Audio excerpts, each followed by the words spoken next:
Bismillahirrahmanirrahim. Assalamualaikum warahmatullahi wabarakatuh. Sebelumnya saya ucapkan terima kasih kepada dosen pengampu mata kuliah ilmu penyakit dalam, Dr. Intan Renata Silitonga, SPOG, yang telah memberikan kesempatan kepada kami untuk mempresentasikan hasil kerja kelompok kami.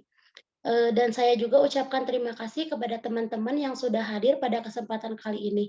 Di sini kita semua akan membahas tentang traktus urinarius dan kehamilan. Sebelumnya perkenalkan, nama saya Yayu Astuti dengan NPM 6121008 sebagai moderator sekaligus sebagai pemateri.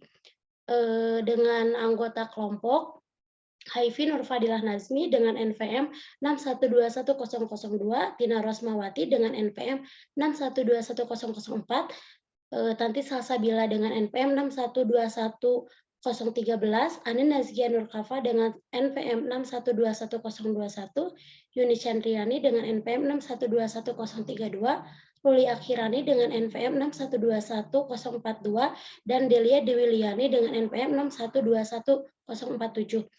Baik, untuk pemateri pertama akan dijelaskan oleh rekan saya.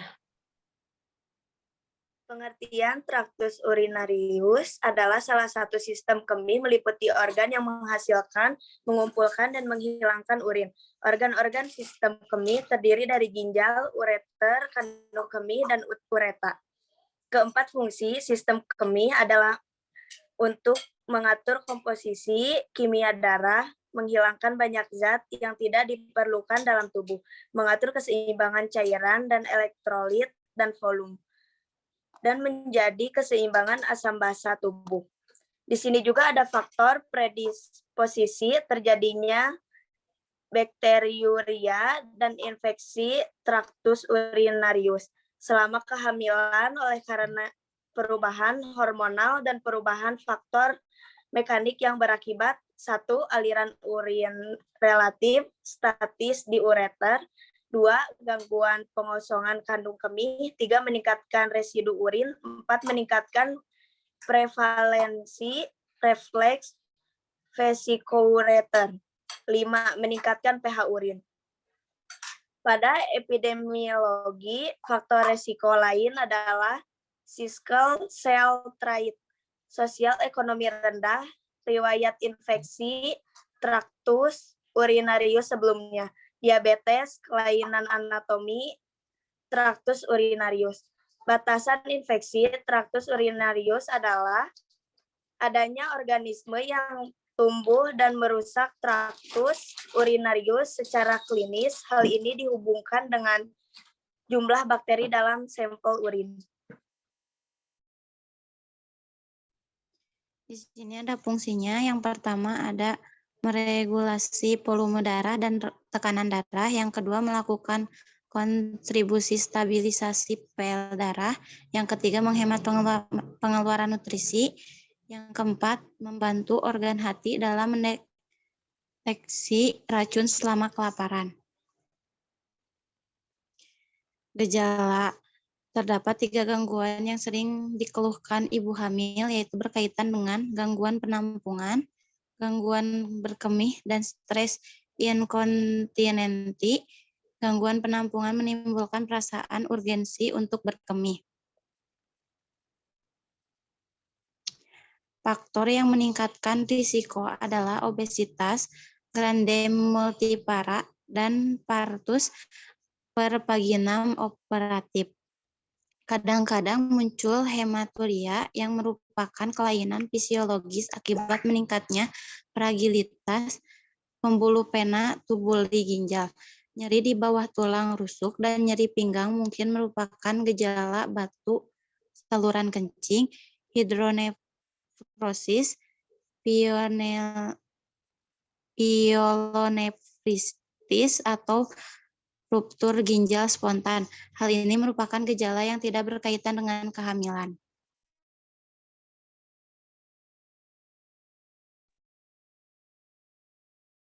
Selanjutnya di sini ada patofisiologi, yaitu masuknya mikroorganisme ke dalam saluran kemih dapat melalui yang pertama, Penyebaran endogen yaitu kontak langsung dari tempat terdekat saluran kemih yang terinfeksi. Yang kedua, hematogen yaitu penyebaran mikroorganisme patogen yang masuk melalui darah yang terdapat kuman penyebab infeksi saluran kemih yang masuk melalui darah dari suplai jantung ke ginjal. Yang ketiga, limfogen yaitu kuman masuk melalui kelenjar getah bening yang disalurkan melalui helium ginjal.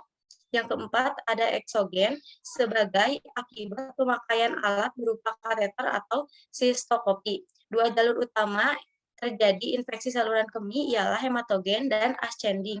Tetapi dari kedua cara ini, ascendinglah yang paling sering terjadi. Selanjutnya di sini ada organ sistem perkemihan. Ginjal, renal, kidney. Yang pertama, terdiri dari dua buah yaitu bagian kanan dan bagian kiri. Kedua, ginjal kanan lebih rendah dan lebih tebal dari ginjal kiri. Yang ketiga, terdapat di belakang rongga peritoneum dan berhubungan dengan dinding belakang dari rongga abdomen dibungkus lapisan lemak yang tebal. Yang keempat, bagian luar dari ginjal, substansi kortikal. Yang kelima, bagian dalam, substansia medularis dilapisi jar fibrosa. Yang keenam, terdiri dari sekitar 1.000 nefron selama 24 jam, dapat menyaring darah 170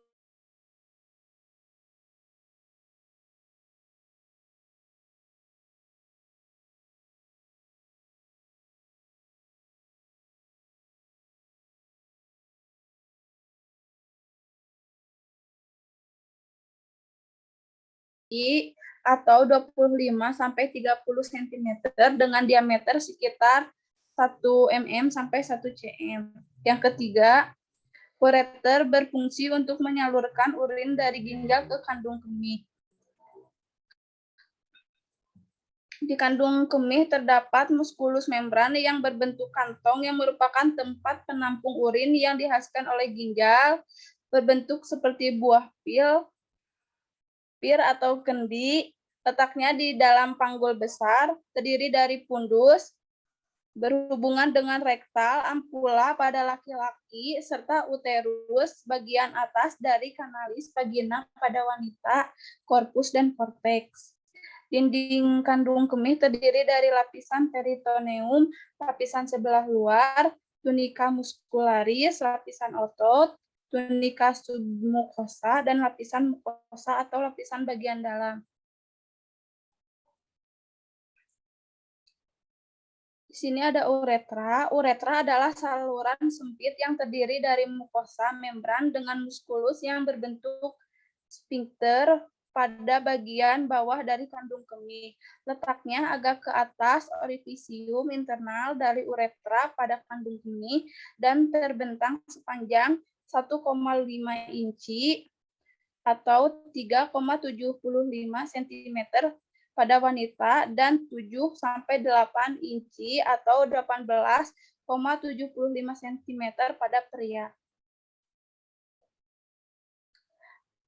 Pembentukan urin ada 3. Yang pertama, filtrasi, yaitu kapsula Bowman dari badan Malpighi menyaring darah dalam glomerulus yang mengandung air, garam, gula, urea, dan zat bermolekul besar atau protein dan sel darah.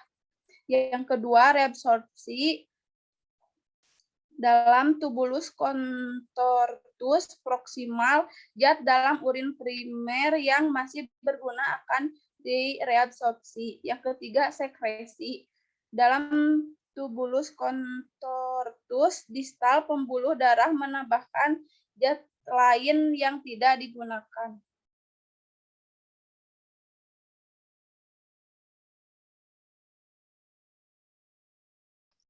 Baik, selanjutnya di sini ada perubahan traktus urinarius pada kehamilan. Yang pertama, pada kehamilan dini, yaitu uterus membesar meski masih dalam panggul, sehingga menimbulkan tekanan pada kandung kemih dan berakibat ibu hamil sering buang air kecil.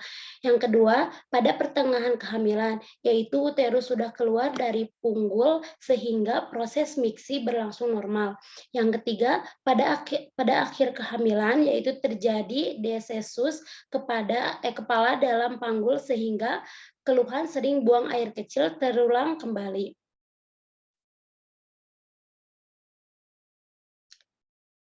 Selanjutnya ada perubahan anatomis pada ibu hamil, ada trimester 1 dan trimester 2. Yang sekarang dibahas adalah trimester 1. Bila satu organ membesar, maka organ lain akan mengalami tekanan ginjal berfungsi paling efisien saat wanita berbaring pada posisi kerumbeng lateral. Saat wanita hamil berbaring terlentang, berat uterus akan menekan vena cava dan aorta, sehingga curah jantung menurun. Akibatnya tekanan darah ibu dan frekuensi jantung janin menurun. Begitu juga dengan volume darah ginjal pada kehamilan normal, fungsi ginjal cukup banyak berubah.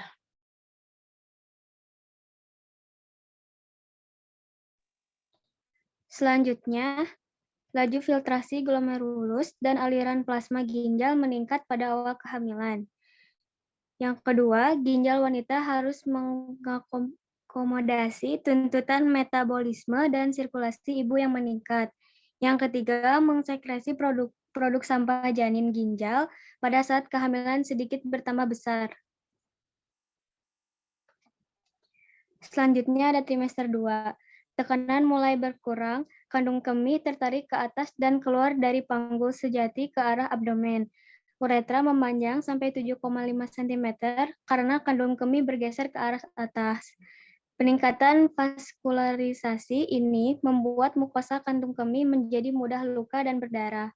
Tonus kandung kemih dapat menurun. Hal ini memungkinkan distensi kandung kemih sampai sekitar 1.500 mili pada saat yang sama.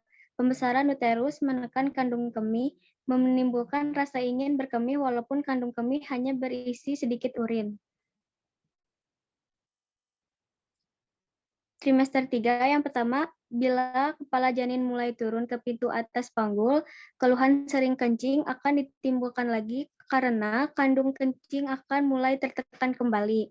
Yang kedua, hemodilusi. Yang ketiga, pada kehamilan tahap lanjut, pelvis, ginjal kanan, dan ureter lebih berdilitasi daripada pelvis kiri akibat pergeseran uterus yang berat ke kanan akibat terdapat kolon rektosigomoid di sebelah kiri. Selanjutnya ada perubahan anatomis pada ibu hamil. Kadar steroid yang tinggi peningkatan fungsi ginjal, sedangkan penurunan kadar steroid setelah wanita melahirkan sebagian menjelaskan sebab penurunan fungsi ginjal selama masa pasca partum. Fungsi ginjal kembali normal dalam waktu 1 bulan setelah wanita melahirkan, diperkirakan 2-8 minggu mengalami hipotonia. Pada sebagian kecil wanita, dilatasi traktus urinarius bisa menetap selama 3 bulan. Next.